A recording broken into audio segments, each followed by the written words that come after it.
it's my only chance to catch you in this tiny life.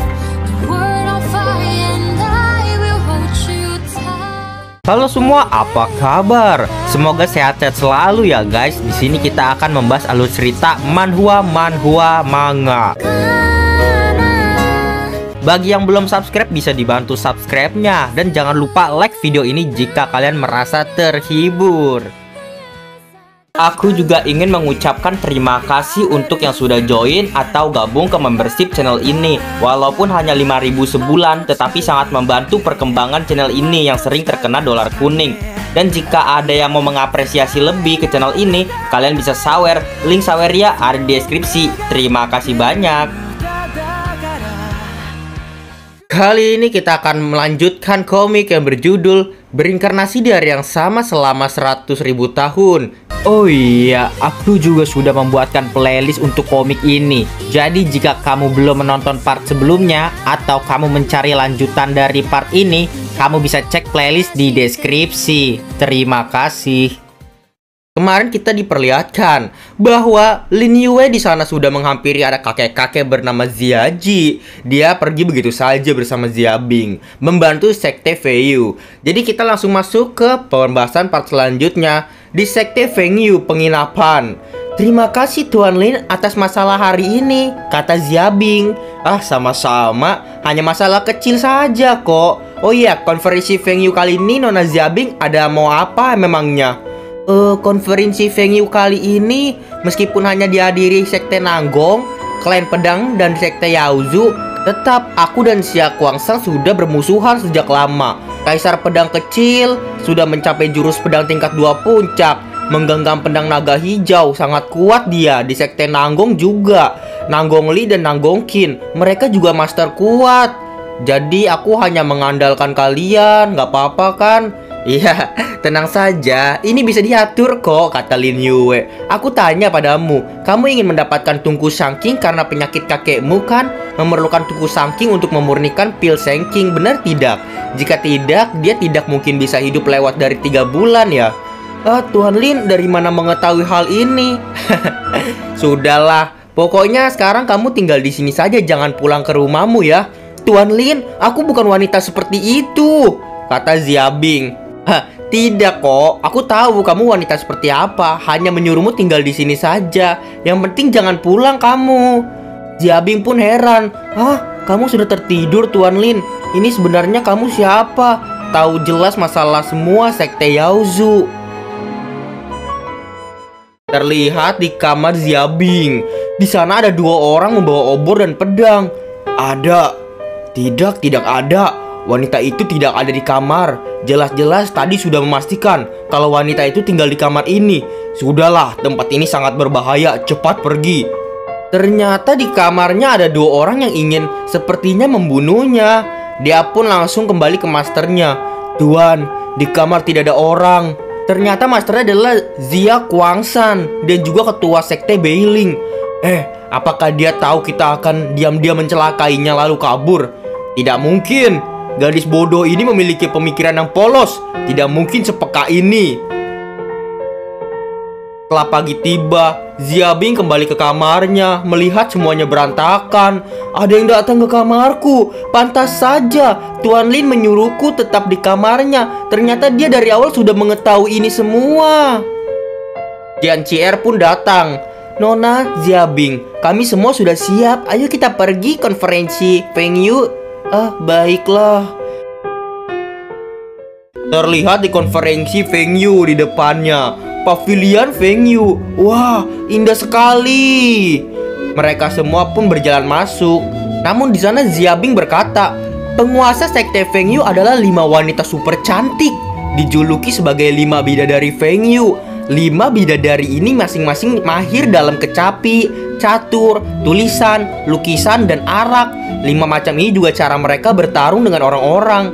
Lin Yue berkata, iya, arak bisa mengendalikan orang, suara kecapi bisa menjadi pisau tajam, catur bisa mematahkan tulang, kuas bisa melukis sebuah pedang, di dalam lukisan bisa melihat ambisi seseorang, 5 keterampilan Feng Yu ini diwariskan oleh Master Suci Feng Yu dari 3700 tahun yang lalu. Datanglah Sekte Nanggong. Omong kosong. Leluhur pendiri 5 keterampilan Feng Yu ini adalah Feng Yu Ming dari 800 tahun yang lalu. Ini hal yang diketahui semua orang. 8 sekte. Kakak, dia hanya omong kosong, tinggalkan saja, ayo pergi. Ketua Long kesal. Cari mati kamu ya. Tuan Long, sabar, bidadari kecapi sudah datang. Lihatlah. Ziyue, bidadari kecapi di sekte Feiyu. Wow, langsung memberi hormatlah Nanggong. Memberi hormat, salam pada bidadari. Saya putra sulung sekte Nanggong, bernama Nanggong Li. Tetapi ia diabaikan oleh bidadari kecapi. Bidadari kecapi itu langsung pergi meninggalkannya. Dan bidadari kecapi itu malah memberi hormat kepada Tuan Lin. Apa? Mereka semua pun kaget. Bolehkah bertanya siapa nama Tuan? Tapi dengar-dengar Tuan mengungkit Master Suci Feng Yu ya. Apakah Tuan sangat memahami sekte Feiyu? Namaku Lin Yue. Ada pertanyaan apa memangnya? Setelah konferensi Feng Yu berakhir, baru ditanyakan saja. Langsung Lin Yue pergi meninggalkan bidadari kecapi dengan begitu gampangnya. Sok jual mahal ternyata Lin Yue ini. Kagetlah semua orang di sana. Lin Yue itu siapa sih? Dingin sekali, bahkan sampai membuang muka para bidadari kecapi. Berbeda dengan Nanggong Li, hanya bisa mencari muka. Bidadari kecapi berkata, orangnya cukup menarik ya dia. Aku jadi mau dikimochi. Kesalah Nanggong Li. Qin Er, ayo kita masuk saja. Sialan dia, cari kesempatan harus membunuhnya nih nanti. Setelah itu kita diperlihatkan di dalam pavilion Feiyu. Di sana megah sekali. Wow, megah sekali. Jiancier melihat ada kolam. Tuan, apa yang sedang mereka lakukan? Itu dia sedang mereka lakukan pembuatan arak. Menggunakan orang untuk fermentasi arak. Bagaimana? Ya, begitulah. Ternyata membuat araknya dengan cara fermentasi tubuh wanita dong, bukan dari anggur. Oh my god. Jiabing berkata, semuanya, ayo, murid 8 sekte semuanya berada di tingkat 1. Dan tingkat kedua adalah para tetua. Tingkat ketiga adalah para ketua sekte. Tingkat keempat adalah tamu VIP. Kita duduk di sekte Yaozu yuk. Datanglah Zia Kuangsan. Jiabing, kamu sudah memutuskan hubungan dengan ayahmu. Masih ada hak apa duduk di posisi sekte Yaozu? Dengar ya, aku mengemban tugas yang diberikan kakek. Datang mengambil tungku sengking. Minggir kamu. Jangan bercanda. Aku pasti bisa mendapatkan tungku sengking tanpa perlu bantuanmu, Jiabin. Apa? Aku juga bisa mendapatkannya. Lalu terlihatlah Nanggong Li di sana. Kak Li, lihat deh, mereka memalukan sekali. Iya, awalnya mengira musuh yang kuat, ternyata kursi pun tidak dapat. Lalu terlihat ada klan Kaisar Pedang kecil, Jian Chen. Bidadari kecapi, jika orang sudah lengkap, lebih baik konferensi Feng Yu ini segera dimulai saja. Jika karena orang tidak bersangkutan ini tidak bisa dimulai, maka kalau begitu langsung usir mereka keluar saja. Di sana klan Kaisar Pedang Kecil, yaitu Jian Chen, memakai penekanan. Jurus penekanan. Lin Yue melihatnya. Nanggong Li berkata, Kaisar Pedang Kecil hebat sekali, mampu saja mereka. Namun Lin Yue dengan mudahnya menghalau serangan penekanannya. Jurus yang lemah. Kagetlah semuanya. Apa? Dia bisa menahannya.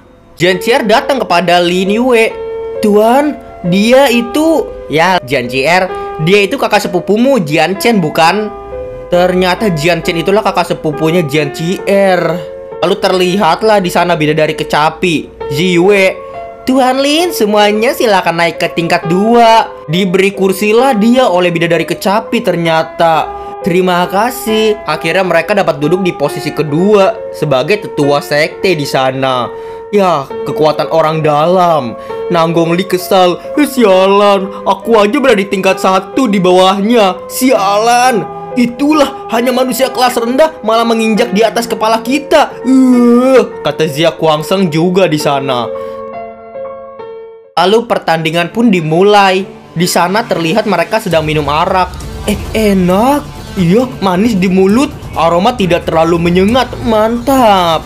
Di sana ada seorang wanita yang berkata, "Kalian semua adalah generasi muda terkenal di seluruh selatan. Apakah bisa merasakan ini arak apa?" Ya, jika tidak salah menebak ini adalah arak Nuer. Benar tidak arak Nuer? Lalu Nanggong Li berkata, "Lucu sekali. Jelas-jelas ini arak Zichu. Arak Zichu yang tertulis di buku sejarah menggunakan mata air dan ditambah dengan aroma badan perawan wanita yang masih perawan." Berbeda pendapatlah, iya. Lalu wanita tersebut berkata, "Ya, ketua muda Nanggong Li memang memiliki pengetahuan yang luas. Ini adalah arak Zichu." Wow, Nanggong Li hebat. Kali ini mereka pasti akan terdiam. Ketua muda hebat, ih. Ming Yue berkata kepada Lin Yue, "Tuan, kenapa kamu tidak minum araknya? Arak yang gagal apa enaknya memangnya, Ming Yue?"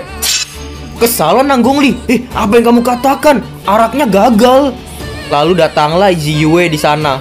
"Tuan Lin, duduk di sini ya. Aku Zi Yue ingin keluar dulu. Ada tamu." Lin Yue berkata, "Iya, Nona Zi Yue. Tamu yang ditunggu oleh Nona Zi Yue seharusnya akan segera tiba. Dia tidak pernah mengingkari janjinya kan? Tapi pasti pergi mencari bidadari arak terlebih dahulu kok, pasti." Tuan Lin, kenapa kamu bisa mengetahui hal ini?" "Hanya mendebak saja kok aku." Zi Yue pun pergi di sana dengan berpikir, Tuan Lin ini misterius sekali sih.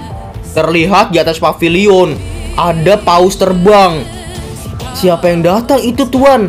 Oh, dia duta peringkat hitam.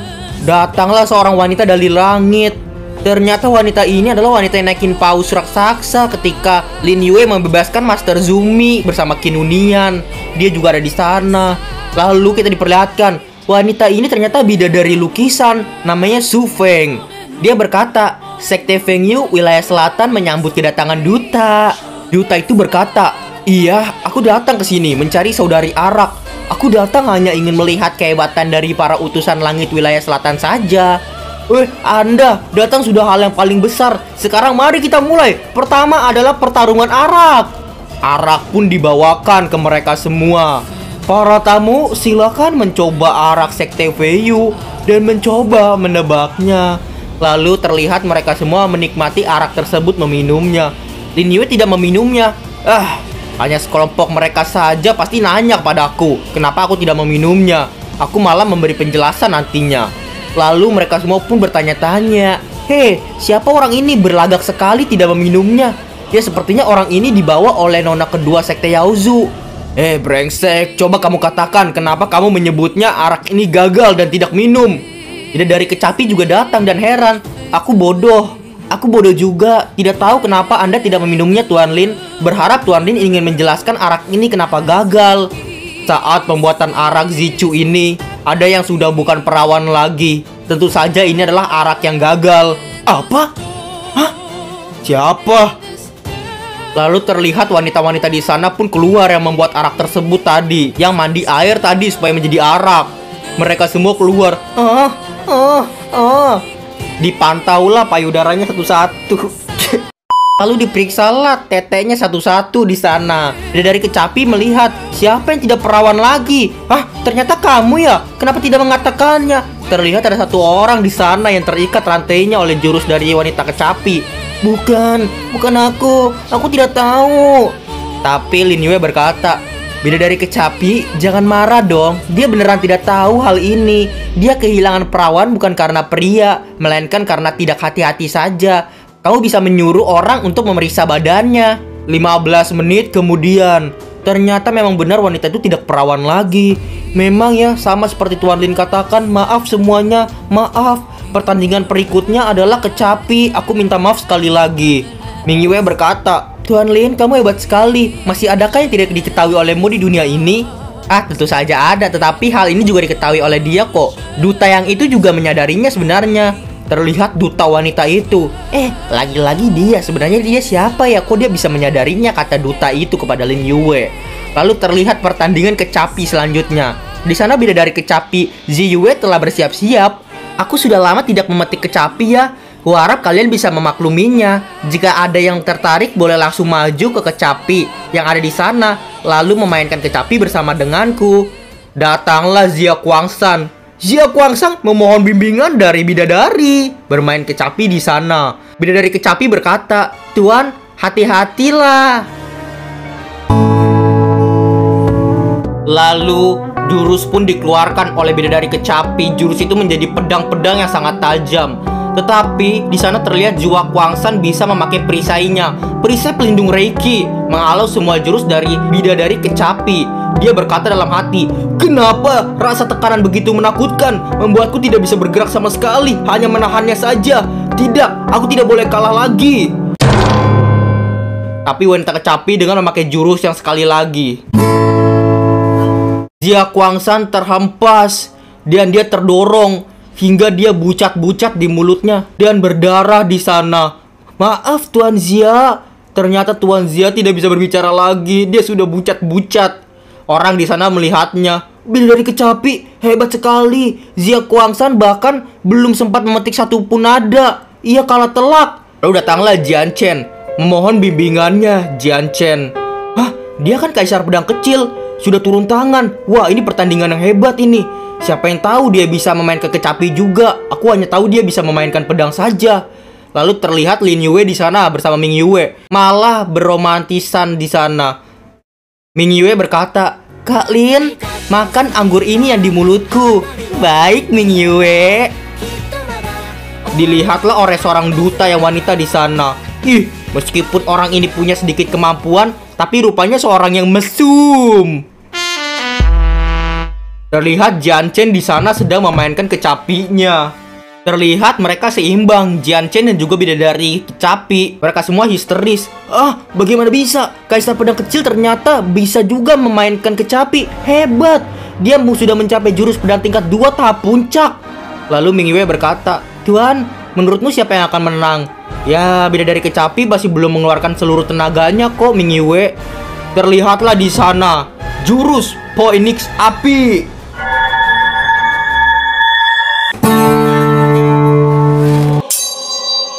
Namun Jian Chen malah menghalaunya memakai pedang gara-gara dia sudah tidak kuat lagi melawan bidadari kecapi. "Bidadari kecapi, memang hebat. Jika ada kesempatan, aku bersedia bertarung denganmu dengan jurus pedang."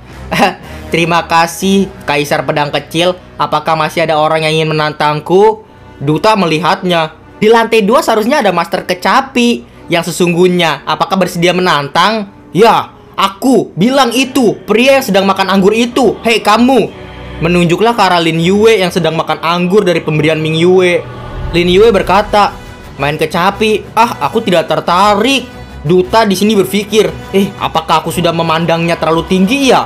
Kayaknya dia tidak bisa main kecapi. Bidadari kecapi berkata, "Tuan Lin, Zi Yue ingin bermain kecapi dengan Anda." Ya sudahlah, Lin Yue akhirnya mensetujuinya. Ming Yue juga berkata, "Tuan Lin, aku juga sangat menantikannya." "Ah, baiklah, aku sembarangan mainan saja ya." Mereka semua kesal. "Wah, so berlagak kamu ya. Nanti pasti akan sangat memalukan," kata Nanggong Li dan juga Zhua Guangsan. "Memakai jurus naganya. Hanya bantu meramaikan saja aku loh di sini. Mohon bimbingannya ya, bidadari kecapi. Namun bidadari kecapi hati-hatilah."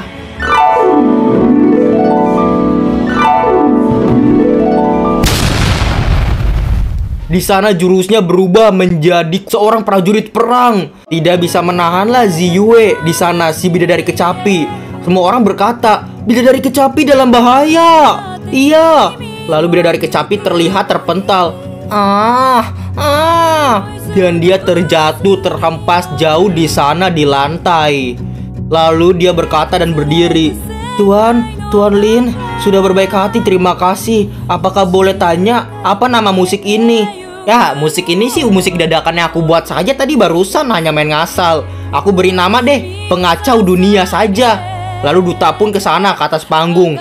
"Bidadari kecapi, silakan ke samping ya. Sangat jarang berjumpa dengan master teknik kecapi. Mohon bimbingannya." Dia pun membetulkan kecapi dari bidadari kecapi di sana. Langsung memakai jurusnya menghadapi Lin Yue. Namun terlihat